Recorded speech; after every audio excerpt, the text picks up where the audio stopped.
Friday has just come up with the Aura and the Aura Pro.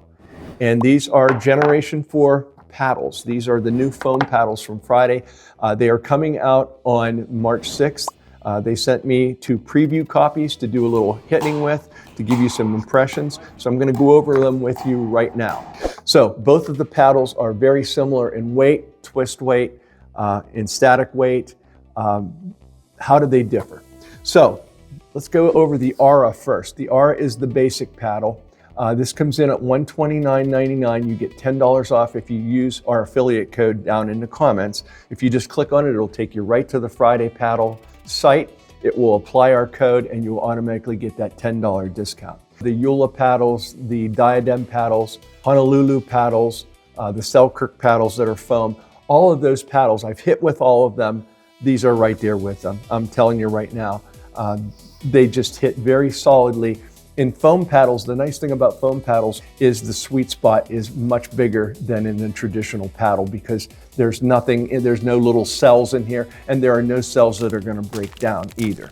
So foam paddles are good. As of now, the Aura is the only paddle to have 4 types of foam: EP, expanded polypropylene, EVA, ethylene vinyl acetate, ACF, artificial cartilage foam, and polyurethane foam. So what is the difference between the two? So the Aura, to me, hits more like a Generation 3 paddle. I'm going to tell you right now, if you like the Friday Fever Generation 3 paddle, keep ordering it. I love this paddle. I love the Generation 3 paddles because I can feel the ball coming off. A lot of the Gen 3 paddles, when they first came out, had core crushing issues. You don't have that with Fridays. They just simply don't have core crushing issues. So if you like the Gen 3 paddles, don't give up on the Fever.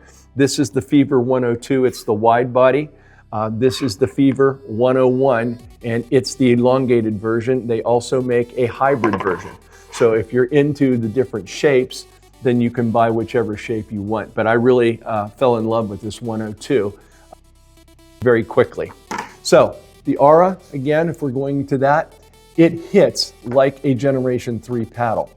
It has foam, and then it has a little thin layer of rubber in there, and it even has a layer of fiberglass in there. So when you put all 3 of those together, it hits like a Gen 3 paddle. It has a little trampoline-y feel. Is that a word, trampoline-y? You can feel it coming off, which I like because that tells me whether I've hit a quality shot or not. So I could hit, when this came out of the box, I started hitting it. It was like, oh, I could play with this right now. If I had to go into a tournament and they said, here's the paddle you have to use, I'd say, no problem. I wouldn't change my game at all. All right, so that's the Aura. This is the Aura Pro, and it retails for $169.95. You're gonna get $10 off that price if you click on our affiliate code down in the bottom.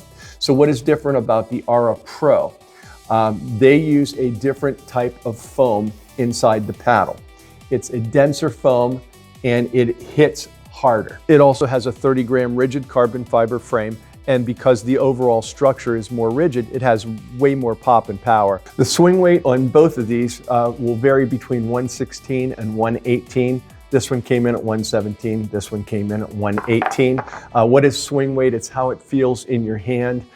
You want it to feel as light as possible. Some of the swing weights and the lightest ones are around 105, 108. They're very rare. Any type of elongated paddle that you get typically has a higher swing weight, some up into the 120s even. But these are pretty decent for a elongated paddle. So 116, 117, 118, your swing weights are going to be in there. Twist weights are anywhere between 6 and 6.2. What is twist weight? If I hold the paddle up and the paddle, you shoot a ball at the paddle and it hits the side of the paddle, how much is it going to twist? The higher the twist weight, the better. Elongated paddles are taller, but they're thinner. Typically, their twist weights are low. That's why I always put 3 grams of weight on each side. That expands the sweet spot, and it makes your twist weight jump up to maybe around 6.5. So it does give you a nice little cushion when you're playing with it. It's going to give you a little bigger sweet spot, a little better advantage to do that. So if you were asking me what I would consider the Aura for, I would say this is more of an all-court paddle. It doesn't have the power and pop that the Aura Pro has, but if you are into control paddles, this is a great paddle to have, and at $119, it's a really good price. The Aura Pro is going to give you more power, more pop, and it's going to give you just as much control. So when I was putting away shots with this paddle, I could really put the shots away. And this took me a little bit longer to break in. I played with it for about, I'm going to say 3 or 4 hours, and then I started to really feel the control. I got the power right away, but the control took me a couple hours to dial in. But once I got it dialed in, it became a very good paddle. So if either of these were in my bag right now and they said, here, I'm going to hand you one, you have to use it, I would be good to go with either one of these. Great paddles. Don't forget about the Friday Fever, still a great paddle. So if you want a Gen 3 paddle, go with this. If you're looking for a Friday foam power paddle, here's your one for $159. If you're looking for a control all court paddle, $119 for the Aura. I think you'll like both of these. And if you don't, they have the 99-day guarantee that they always have on Friday paddles. That's what I like about this company. They make quality paddles at budget prices. And that goes for the whole line of paddles that they have. So give these a try. I'm sure you'll like them. Hope that helps.